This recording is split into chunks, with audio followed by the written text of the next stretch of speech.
السلام عليكم يا أهلا متابعين.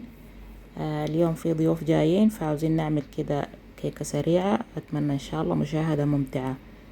فخلينا نشوف طريقة تحضير الكيكة.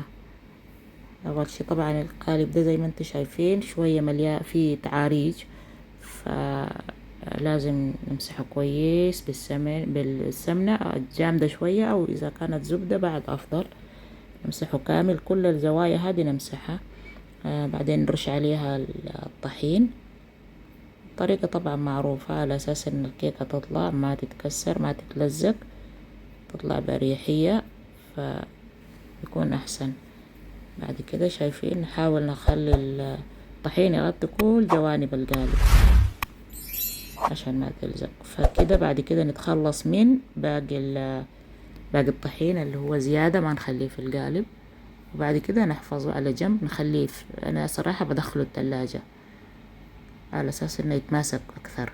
فنبدأ أول شي بالزبدة. ممكن تستعملوا السمن، في ناس حتى بيستعملوا الزيت في الكيك عادي، بس أنا بحبه يعني بالزبدة، بحسه شوية بيكون غني وطعمه أطيب. بس ليكم الاختيار يعني، ما فيش أي مشاكل.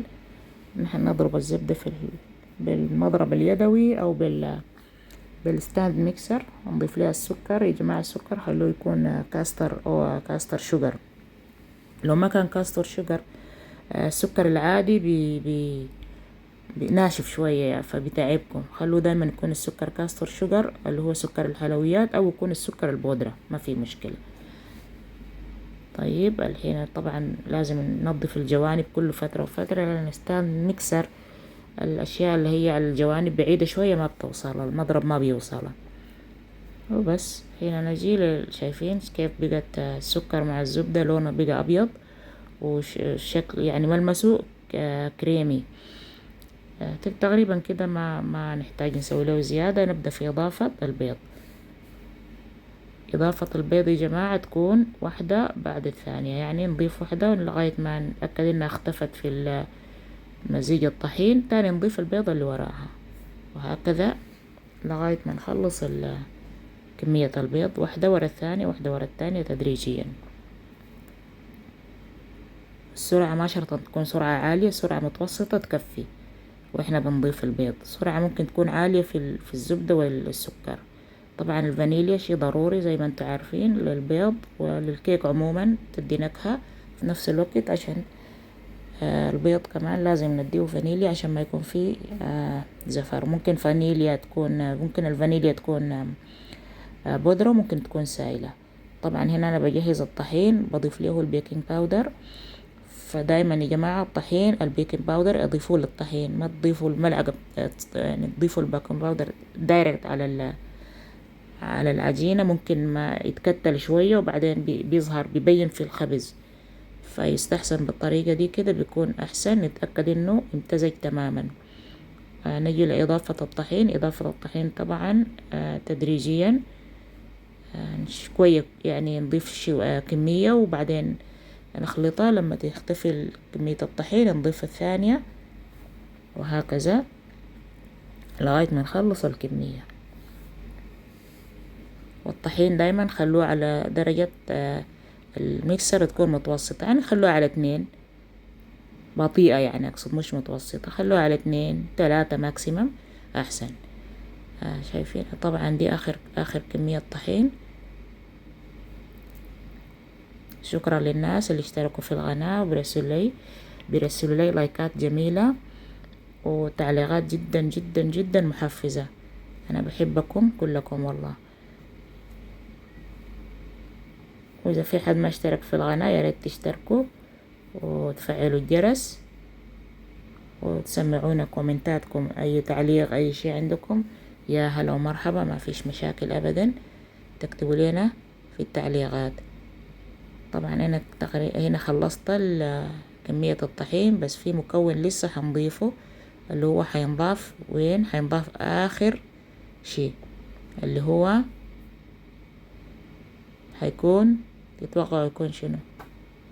أكيد كلكم متوقعين كيك بكل هذه المقادير، بيض وطحين وسكر فانيليا، لازم يكون معاه حليب. هنبدأ خلاص الخطوة الجاية إن شاء الله هنبدأ في إضافة الحليب. وكمان إضافة الحليب يستحسن تكون تدريجية، يعني ما نكشح الحليب كله كده مع بعض، لا، خليها تكون تدريجية برضو أحسن، وعلى درجة مخفضة، درجة 2 3 ماكسيموم، ما تكون أسرع من كده.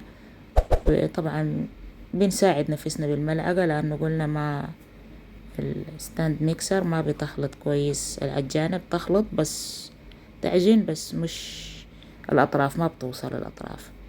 ما أعرف أنا على حسب النوع اللي عندي، يمكن النوع الألوان اللي عندكم ممكن تكون نوع تاني جايز برضو.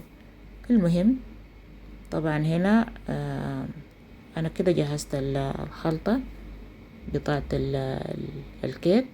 عاوزة أعملها ماربل كيك، عاوزة أعملها كيكة رخامية، فهقسمها على 2، نص هأضيف له الكاكاو، والنص التاني بدون كاكاو أبيض، يعني على أساس إنها تدينا ألوان جميلة أو أشكال رخامية، ما في مشكلة.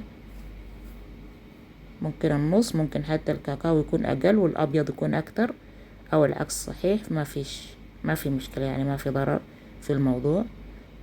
نخلطه شوية شوية لأنه الكاكاو شوية دهني، يعني ما بيتخلط بسهولة. ونبدأ نضيف نطلع القالب اللي هو كان في الفريزر. شوفوا كيف يتماسك الطحين والزبدة، طلع لكم الكيكة بسهولة، بتنقلب بدون أي مشاكل. نبدأ نضيف الألوان زي ما احنا عاوزين، ممكن الأول يكون أبيض واللي تحت فوقيه بني، أو البني ومن فوق أبيض، وعلى درجات. يعني عندكم شكل معين ممكن في راسكم عاوزين تشكلوا بيهم ممكن تستخدموه، ما عندكم شكل معين بطريقة عشوائية حتى في النهاية حتطلع شكل، يعني ما بتطلع خربانة، فما تخافوا. يعني حتى ولو امتزج كل شيء كده بعشوائي برضه هيطلع لكم شكل جميل.